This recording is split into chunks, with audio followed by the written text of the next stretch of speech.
구독과 좋아요 부탁드립니다.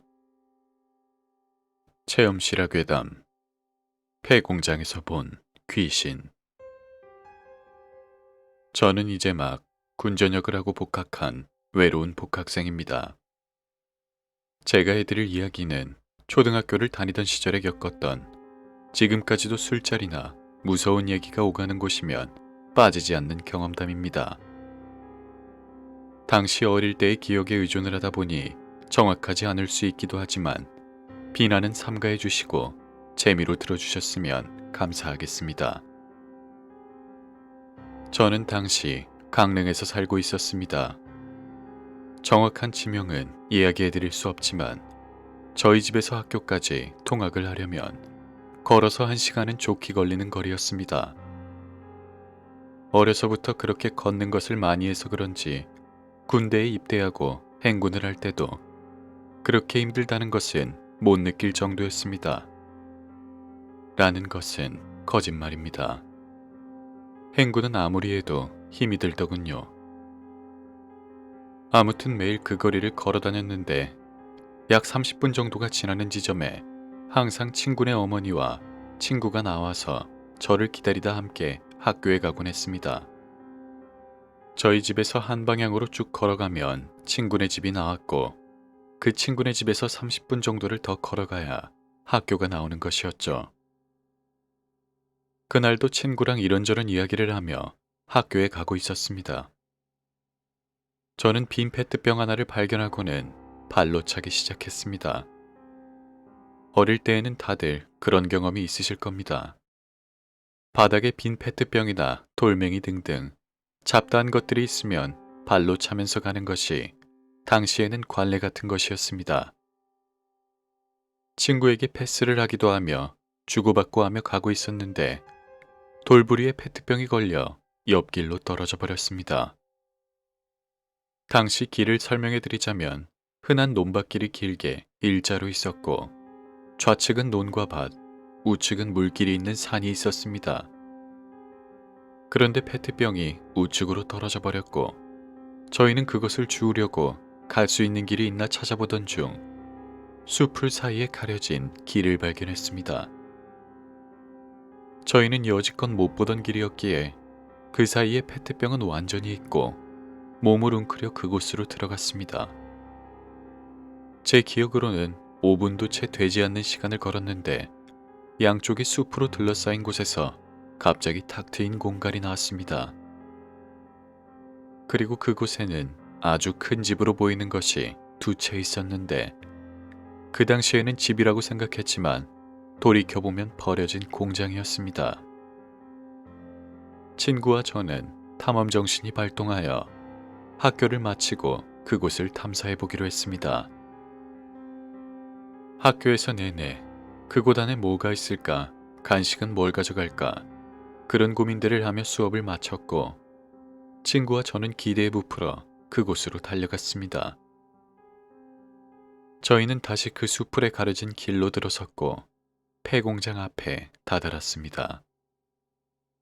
가까이서 본 건물은 생각보다 너무나 컸고 살짝 열려진 철문으로 보이는 내부는 어두웠기에 빛이 필요했습니다. 어두워서 안 보일 것 같다고 하자 친구 녀석이 자신의 집에 큰 후레쉬가 있으니 마침 집도 멀지 않았기에 그것을 가져온다고 하며 기다리라고 했고 저는 그곳에서 흙장난과 풀벌레를 잡으며 놀고 있었습니다. 이윽고 친구가 8, 90년대생이라면 다 아는 아이들 머리만한 6볼트짜리 빨간색 후레쉬를 가져왔고 저희는 드디어 내부로 들어가게 되었습니다. 열려진 철문 사이는 성인이 들어가기엔 좁았지만 저희는 충분히 들어갈 수 있었습니다. 후레쉬가 있으니 공포심보다는 탐험을 한다는 생각에 설레었고 저희는 한 걸음씩 깊숙이 들어갔습니다. 그런데 저희는 그만 발걸음을 멈출 수밖에 없었습니다. 친구가 들고 있던 후레쉬에 불빛이 비춘 곳에는 사람이 있었습니다. 그것도 한 명이 아닌 10대 명은 좋게 되어 보이는 숫자였고 저는 완전히 패닉 상태에 빠져 아무것도 하지 못하고 모든 사고가 정지되어 버렸습니다.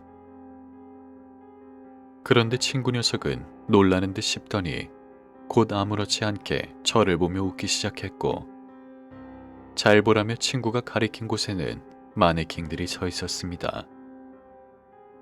당시에는 몰랐지만 지금 생각해보면 의류를 다루는 공장인 것 같습니다.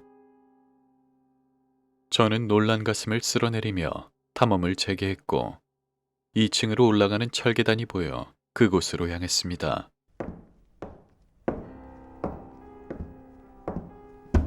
2층에는 사무실로 보이는 곳과 공장 가장자리를 빙 돌아갈 수 있는 난간이 있었고, 저희는 먼저 사무실로 보이는 곳으로 향했습니다.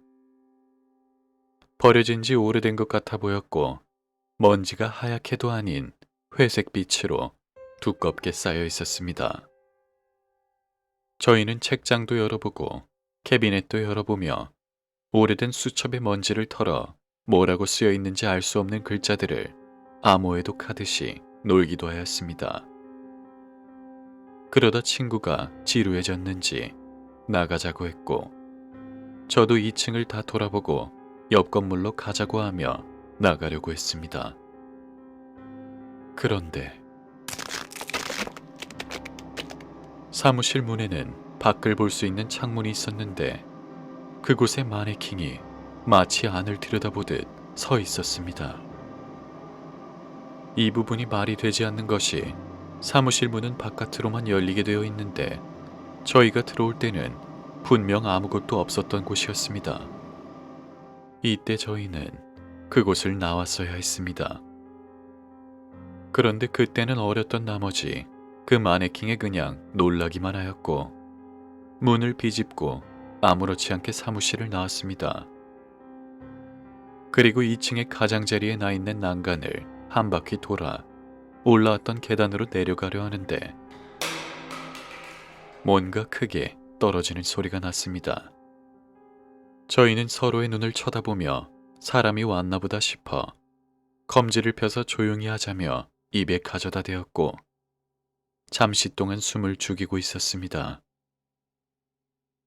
그런데 떨어지는 소리 이후 아무런 기척이 없었고 저희는 조심스럽게 소리가 난 곳으로 가보았습니다.